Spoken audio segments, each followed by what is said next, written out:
বাড়ছে দেশি mobile, LPG cylinder, cigarette, শিশু খাদ্যের দাম, কমছে ঔষধ, ইন্টারনেট এবং কম্পিউটারের মূল্য।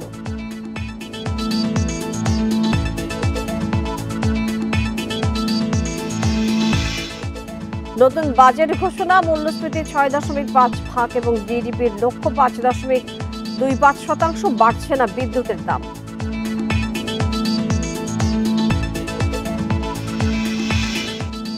গত সরকারের ধারাবাহিকতা এবারের বাজেট, বলছে বিএনপি। মৌলিক বিষয়গুলোতে গলদ থাকার দাবি আমির খসরুর।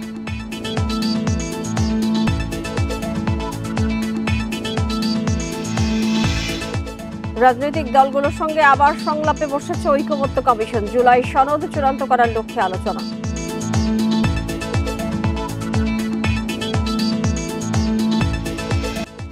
স্বাগত জানাচ্ছি সংবাদ সন্ধ্যা। আপনাদের সাথে আছে আমি মাহমুদা মমিতা। শিরোনামের পর চলে যাচ্ছে পুরো খবরে। আর শুরুতেই আছে বাজেট নিয়ে বিশেষ প্রতিবেদন।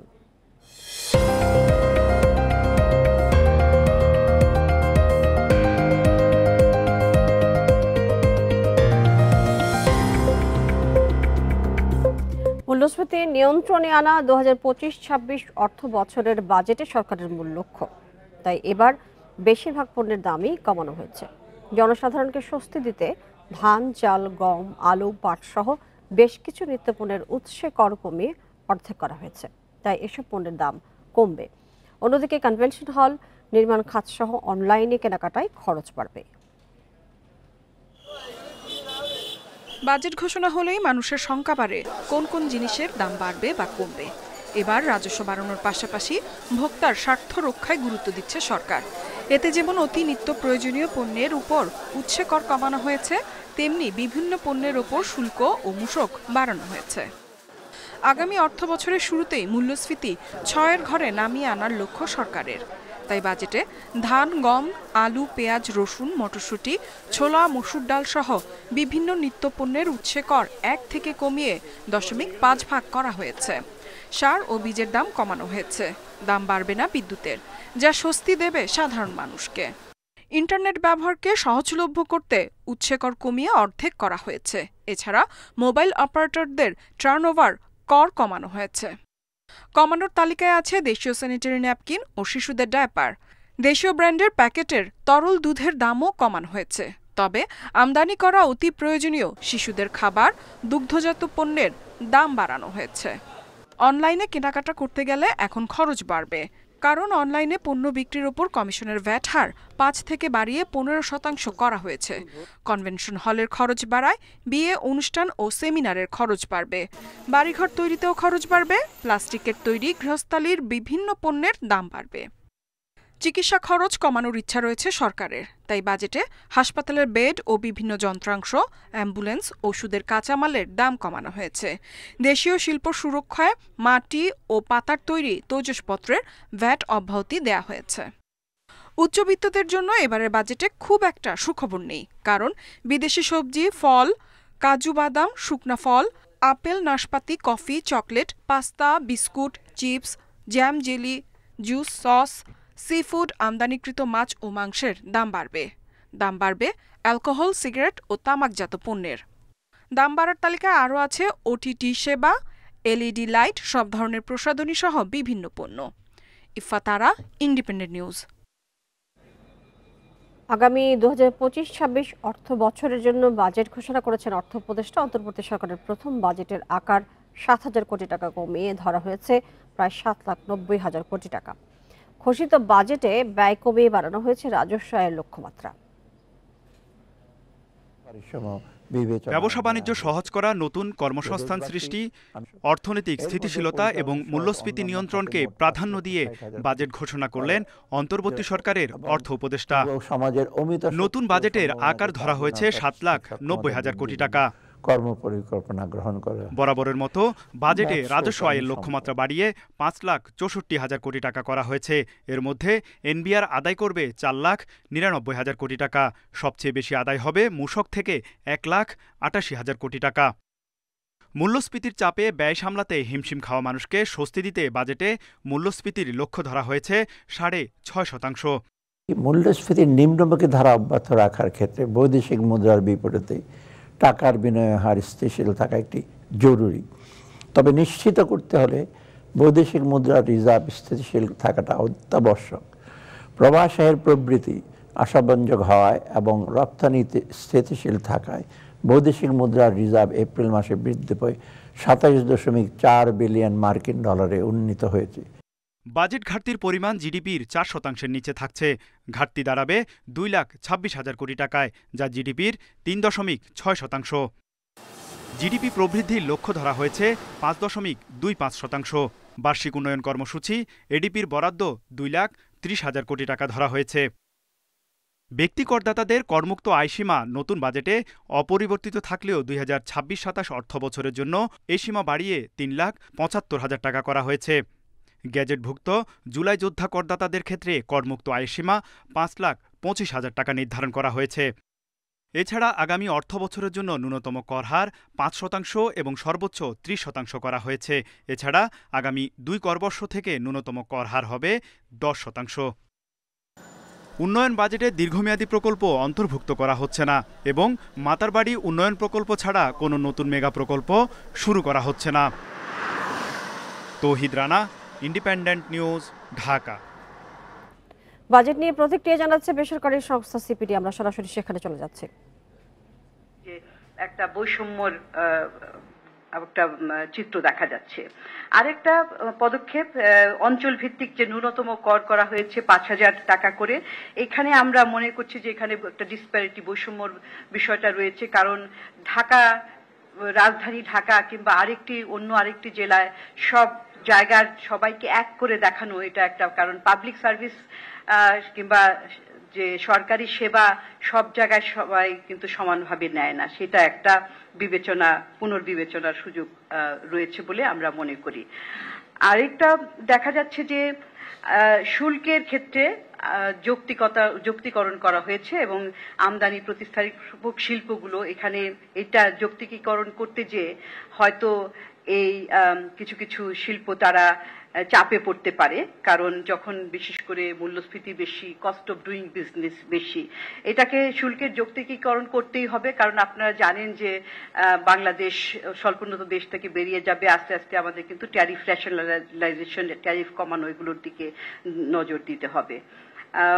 কিন্তু এটার মোকাবেলা করার জন্য যে এই যে প্রতিঘাতটা আসবে, সেটার জন্য এই কস্ট অফ ডুইং বিজনেসের ক্ষেত্রে বিদ্যুৎ জ্বালানি সাশ্রয়ী মূল্যে কিংবা ঋণ পাওয়ার ক্ষেত্রে সাশ্রয়ী কিংবা আমলাতান্ত্রিক জটিলতা, এগুলি কমিয়ে কস্ট অফ ডুইং বিজনেস কমানোর উদ্যোগ নিতে হবে।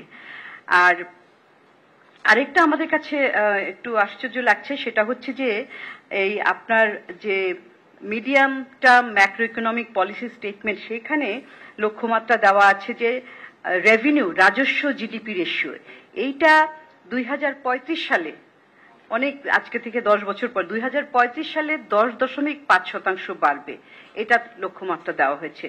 এটা অত্যন্ত কম, কারণ এখন যেটা এই আগামী অর্থ বছরের সেটা হচ্ছে 9%। রাজস্ব জিডিপির হার যদি দেখেন সেটা হচ্ছে 9% জিডিপির অনুপাতে। আর 10 বছর পরে যে মাত্র 1.5% বাড়বে, এটা কেমন লক্ষ্যমাত্রা? তখন তো আমরা উন্নয়নশীল দেশ হয়ে যাব। তো এইখানে আমরা দেখছি যে একটা আকাঙ্ক্ষার নিম্নগামিতা, এত কম আকাঙ্ক্ষা নিয়ে আমরা কিভাবে প্রবৃদ্ধি অর্জন করব। আরেকটা, সেজন্যই আমরা বলছি যে সম্পদ আহরণের ক্ষেত্রে এখানে খুব একটা আমরা অ্যাম্বিশন দেখতে পাচ্ছি না। আর কিছু কিছু খাতের কথা আমি বলেছি, শিক্ষা, স্বাস্থ্য, আর কিছু ভালো উদ্যোগ যেমন নেওয়া হয়েছে, যেমন ধরেন বিনিয়োগের ক্ষেত্রে যে ই কমার্সের সুযোগ সুবিধা এবং বিশেষ করে ই কমার্সটাকে একটা ফর্মাল সেক্টরে আনা, এখানে সেটাকে করের আওতায় আনার কথা, এবং বিনিয়োগের ক্ষেত্রে বিশেষ করে পাবলিক প্রাইভেট পার্টনারশিপের অধীনে যে 5,040 কোটি টাকার একটা ফান্ড গঠন করা হয়েছে, সেটা একটা ভালো পদক্ষেপ। কিন্তু আমরা মনে করি যে আগেও এই পিপিপি মডেলের উদ্যোগ নেওয়া হয়েছিল, সেগুলো কিন্তু খুব একটা আগায় না। এখানে আমরা শুনছিলাম বাজেট নিয়ে প্রতিক্রিয়া জানাচ্ছিল সিপিডি। এবার কোরবানির পশুর হাটের খবর।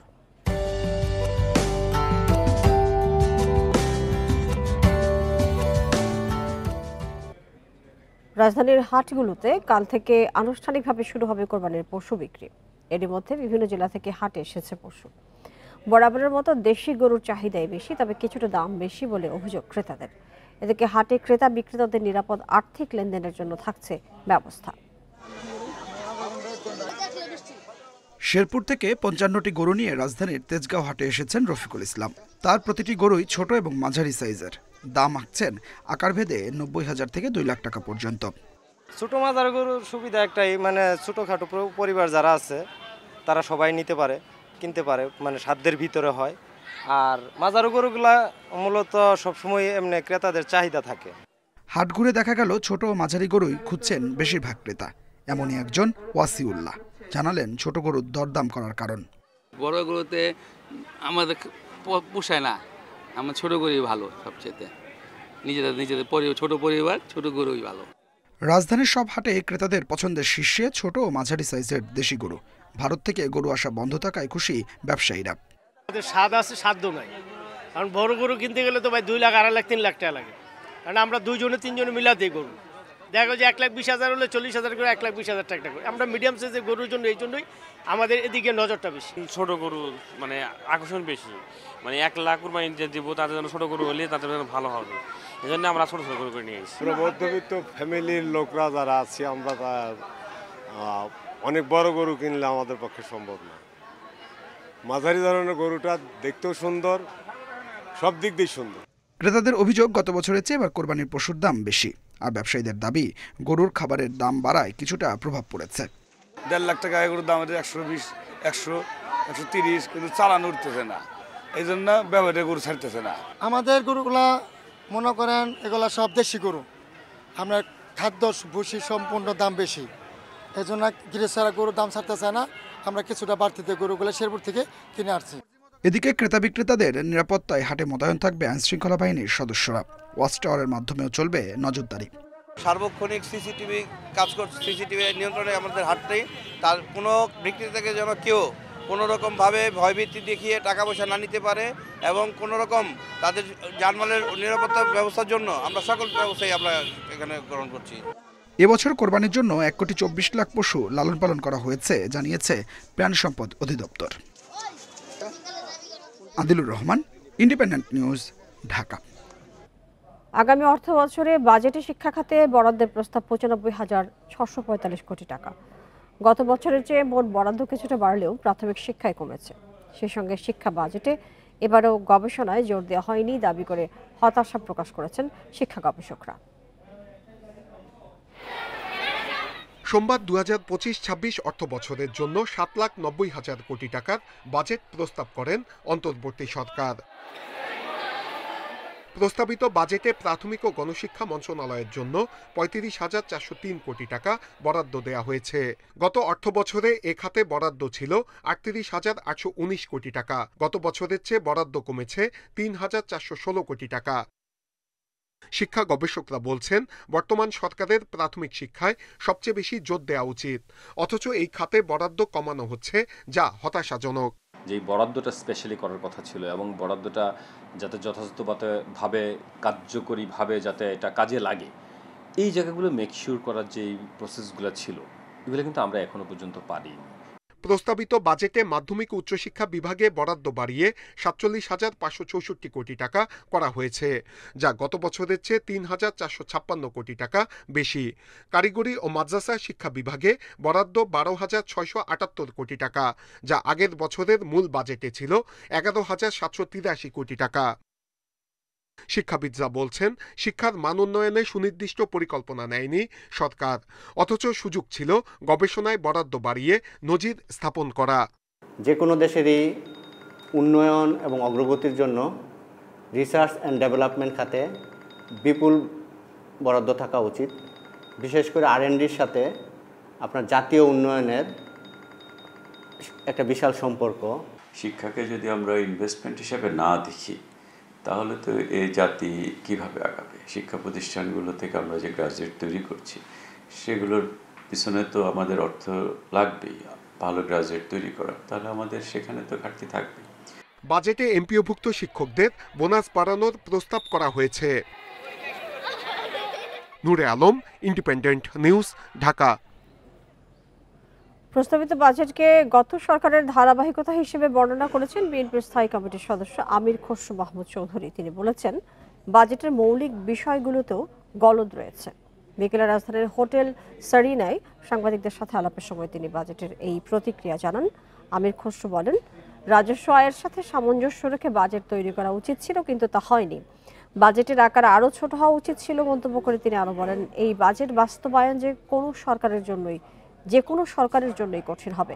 ভবিষ্যতের সরকারের জন্য এটি বড় চ্যালেঞ্জ হবে বলেও মন্তব্য করেন আমির খসরু মাহমুদ চৌধুরী। আগের যেভাবে বাজেট চলে আসছে, মূলত সেখান থেকে আমরা খুব একটা সংখ্যার তারতম্য, ছোটোখাটো হয়েছে, কিন্তু প্রিন্সিপালের যে বাজেটের যে প্রিন্সিপাল, ওই জায়গাটাই কিন্তু আমরা আগের মতো রয়ে গেছি। আপনার রাজস্ব আয়কে ভিত্তি করে আসলে বাজেট করা উচিত, তাহলে আপনার প্রাইভেট সেক্টরে মানি ফ্লোটা থাকলো, তার বিনিয়োগ থাকলো এবং ইন্টারেস্ট রেটটা কমে আসলো। বিভক্তির জন্য বর্তমান রাজনীতি সৃষ্টি হয়নি, দেশের মঙ্গলের স্বার্থে সবাইকে ঐক্যবদ্ধ হওয়ার আহ্বান জানিয়েছেন প্রধান উপদেষ্টা অধ্যাপক মোহাম্মদ ইউনূস।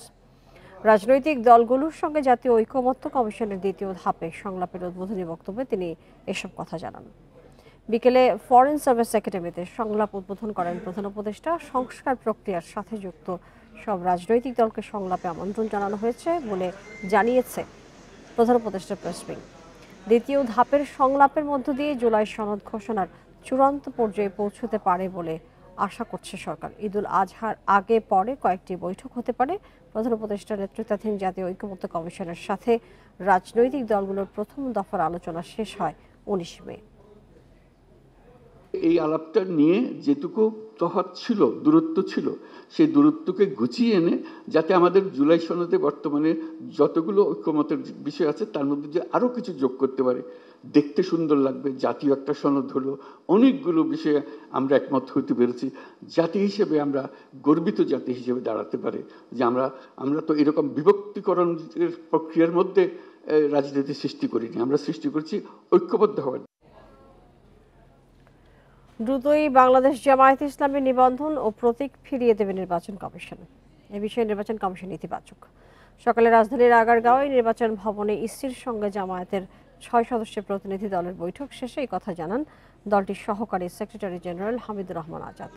দুই পক্ষের মধ্যে প্রায় 1.5 ঘন্টা বৈঠক হয়। জামায়াত নেতা বলেন, রোববার আপিল বিভাগ নিবন্ধন পূর্বের অবস্থায় ফিরিয়ে দিতে আদেশ দিয়েছেন, তাই নিবন্ধন ও প্রতীক ফিরে পেতে আর কোনো বাধা নেই।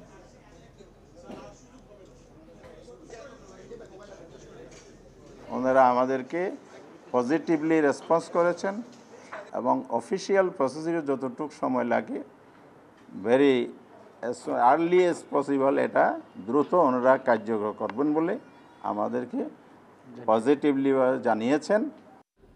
বহুল আলোচিত অবসরপ্রাপ্ত মেজর সিনহা হত্যায় ওসি প্রদীপ ও পরিদর্শক লিয়াকতের মৃত্যুদণ্ড বহাল রেখেছে হাইকোর্ট। বিচারিক আদালতের দেয়া 6 আসামির যাবজ্জীবনও বহাল রাখা হয়েছে। রায়ে সন্তোষ জানিয়েছে সিনহার পরিবার এবং রাষ্ট্রপক্ষ। তবে পুলিশ এবং র্যাবের তৎকালীন শীর্ষ কর্মকর্তাদের চাপে কক্সবাজারের এসপি মাসুদ সহ কয়েকজন ধরাছোঁয়ার বাইরে এমন অভিযোগ বাদীর। কক্সবাজারের শামলাপুর চেকপোস্টে অবসরপ্রাপ্ত মেজর সিনহা মোহাম্মদ রাশেদ খানকে হত্যার ঘটনা নাড়া দেয় সারা দেশে। পুলিশের গুলিতে এই চৌকস সাবেক সেনা কর্মকর্তার মৃত্যুতে প্রশাসন সহ সারা দেশে শুরু হয় তোলপাড়। 2020 সালের 31 জুলাই রাতে কক্সবাজার টেকনাফ মেরিন ড্রাইভ সড়কের শামলাপুর চেকপোস্টে থামানো হয় অবসরপ্রাপ্ত মেজর সিনহা মোহাম্মদ রাশেদ খানের গাড়ি। দুহাত উঁচু করে গাড়ি থেকে নামলেও নিরস্ত্র সিনহাকে পরিকল্পিতভাবে গুলি করে হত্যা করে পুলিশ সদস্যরা। হত্যার ঘটনা ধামাচাপা দিতে তোলা হয় মাদক বহনের অভিযোগও। তবে তদন্ত ও বিচার শেষে টেকনাফের তৎকালীন ওসি প্রদীপ ও পরিদর্শক লিয়াকতের মৃত্যুদণ্ড এবং আরও 6 আসামির যাবজ্জীবন সাজা দেয় কক্সবাজার আদালত। মামলায় ডেথ রেফারেন্স ও আপিলের শুনানি শেষে সোমবার বিচারিক আদালতের রায় অপরিবর্তিত রাখে বিচারপতি মোহাম্মদ মুস্তাফিজুর রহমান ও বিচারপতি মোহাম্মদ সগির হোসেনের হাইকোর্ট বেঞ্চ। তাকে 2টি গুলি করা হয়েছে, একটু এগিয়ে যে আরো 2টি গুলি করা হয়েছে, সেখানেই থেমে থাকে। লিয়াকত তার নিথর দেহে পা দিয়ে আঘাত করেছে। প্রদীপ এসে তার নলির উপরে বুটের আঘাতে মৃত্যু নিশ্চিত করেছে। বিচারের পরবর্তী ধাপগুলো দ্রুত শেষ করে রায় কার্যকর চান মামলার বাদী ও নিহত সিনহার বড় বোন। তবে কক্সবাজারের তৎকালীন এসপি এবিএম মাসুদ হোসেন ধরাছোঁয়ার বাইরে থাকায় আক্ষেপ জানান তিনি। এসপি মাসুদ সাহেব ছিলেন কক্সবাজারের, উনি প্রত্যক্ষ হোক বা পরোক্ষ হোক অবশ্যই ওনার ইনভলভমেন্ট ছিল। তো আসলে ওনাকে যে আমরা কোনোভাবেই আনতে পারিনি এই জায়গাটায়, মানে বিচারের আওতায়, সেই জায়গাটায় কিন্তু একটা অসন্তুষ্টি রয়েছে আমাদের। আইনি প্রক্রিয়া দ্রুত নিষ্পত্তি করতে আপিল বিভাগেও মামলাটি দ্রুত শুনানির উদ্যোগ নেবে রাষ্ট্রপক্ষ, জানিয়েছেন attorney general. Zahidul Bashar, Independent News, Dhaka. উজানে প্রবল বৃষ্টির কারণে সিলেট বিভাগের নদ নদীর পানি বিপদসীমার ওপর দিয়ে বইছে। তবে এবার দীর্ঘস্থায়ী বন্যার আশঙ্কা নেই বলে মনে করছে বন্যা পূর্বাভাস এবং সতর্কীকরণ কেন্দ্র। 2-1 দিনের মধ্যেই বৃষ্টি কমে যাওয়ার সম্ভাবনা রয়েছে। সেক্ষেত্রে সিলেট অঞ্চলের নদ নদীর পানিও স্থিতিশীল পর্যায়ে চলে আসবে। ভারতের আসাম, মেঘালয় সহ বাংলাদেশের উজানে টানা কয়েকদিন ধরে ভারী বৃষ্টি হচ্ছে। ফলে সিলেট বিভাগের লোভাছড়া, সুরমা, কুশিয়ারা ও মনু নদীর পানি বিপদসীমার উপর দিয়ে বইছে। কোনো কোনো নিচু এলাকায় দেখা দিয়েছে বন্যা পরিস্থিতি। তবে বন্যা পূর্বাভাস কেন্দ্র বলছে এখন পর্যন্ত এবার বড় বন্যার সংখ্যা একেবারেই নেই। যতটুকু হয়েছে তার স্থায়িত্ব দীর্ঘ হবে না। আগামী 24 ঘন্টা তৎপরবর্তী সময়ে ভারী বৃষ্টিপাত প্রবণতা কমে আসার সম্ভাবনা রয়েছে আবহাওয়া অধিদপ্তরের এবং অন্যান্য বৈশ্বিক আবহাওয়া সংস্থার সাম্প্রতিক পূর্বাভাস অনুযায়ী। তার প্রেক্ষিতে আগামী 24 ঘন্টা পর্যন্ত পানি বৃদ্ধি পেয়ে আগামী 48 ঘন্টা হতে সিলেট বিভাগের নদ নদী সনদীর পানি সমত স্থিতিশীল অবস্থায় পৌঁছে যেতে পারে এবং পরবর্তীতে আগামী 72 ঘন্টা থেকে নদ নদীর পানি হ্রাস পাওয়ার সম্ভাবনা রয়েছে। এর ফলে বর্তমানে যে কিছু কিছু নিম্নাঞ্চলে যে বন্যা পরিস্থিতি বিরাজ করছে তা স্বল্পমেয়াদী হওয়ার সম্ভাবনা রয়েছে। উজানে বৃষ্টি কমার পরিপ্রেক্ষিতে সিলেট বিভাগ সহ দেশের সব নদ নদীতেই পানি কমতে থাকবে বলে জানিয়েছে বন্যা পূর্বাভাস ও সতর্কীকরণ কেন্দ্র। আমাদের মধ্যমেয়াদী পূর্বাভাস ইঙ্গিত দিচ্ছে যে ব্রহ্মপুত্র, যমুনা এবং গঙ্গা পদ্মা নদীতে আগামী 10 দিন পর্যন্ত পানি বৃদ্ধি পেতে পারে, তবে বিপদসীমার নিচ দিয়ে প্রবাহিত হতে পারে। তো সাম্প্রতিক পূর্বাভাসে আমরা আপাতত আমাদের স্বল্পমেয়াদী এবং মধ্যমেয়াদী পূর্বাভাসে লক্ষ্য করছি যে এই স্পেলটির পরে আপাতত আগামী আর কোনো বন্যার সম্ভাবনা এই মুহূর্তে দেখা যাচ্ছে। 2-1 দিনের মধ্যে নদ নদীতে পানি কমলে সার্বিক পরিস্থিতির উন্নতি হবে বলে জানিয়েছে বন্যা পূর্বাভাস ও সতর্কীকরণ কেন্দ্র। শাহাদাত স্বপন, ইন্ডিপেন্ডেন্ট নিউজ, ঢাকা। এই ছিল আজকের সংবাদ সন্ধ্যায়। আরো বিস্তারিত জানতে চোখ রাখুন ফেসবুক, ইউটিউব এবং এক্সে। ধন্যবাদ সবাইকে, সাথে থাকার জন্য।